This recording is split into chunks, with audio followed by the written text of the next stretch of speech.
I have to be honest, the book just came today, so I haven't had time to read it. So the stories I'm verifying with you are mostly from Keith's book. And there's another great story about you being on tour with the Stones in Hawaii and going through customs and almost not getting out of Hawaii. Apparently when they overturned your saxophone in customs, something fell out? Actually, we were trying to get back into Hawaii. Oh, okay. We had been in Hawaii and had gone to Australia. While we were in Hawaii, I met these young ladies whose father was very well off, and they owned an interest in I think it was just the beginning of the World Football League there. They had a professional football league in Hawaii back in the 70s. Anyway, and I was big on football. We got invited out to her house to party, and a beautiful, big, beautiful house. Still didn't have any idea who it was out there. So Keith and I are out there and rocking it up, and old Pop walks in, Mr. Dole. Mr. Dole. Mr. Dole. Of the Dole pineapple family. The big pineapple himself. Anyway, he was very, very decent about it. You know, seeing what he was confronted with, probably tested his patience, but he was very nice. Oh, well, nice to meet you guys. Here's my card. If you ever get back in town, be sure to give me a call. Well, I took his card out of being polite, you know. Mm-hmm. Yeah, but the likelihood of me calling Mr. Dole up and saying, let's go out and get a beer, seemed fairly remote. But I kept the card, which I was glad I did, because we went on to Australia, and this doctor that we had with us, same fellow I was telling you about earlier, was still with us. And he used to give us vitamin B12 shots. I mean, legitimate things. I mean, we weren't shooting heroin and none of that jazz. It was just legitimate stuff, sort of. And so I'd had a couple of these syringes in my saxophone equipment. And Keith and I are on our way back from Australia, and we're going through customs in Hawaii.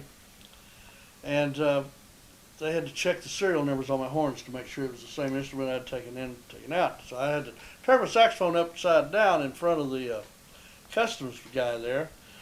And I heard this sort of a rattling sound in the bell of my baritone saxophone, and what the heck could that be?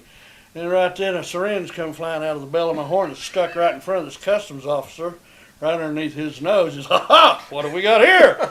I said, I can explain that. Just give me a minute and I'll explain it to you. You'll understand.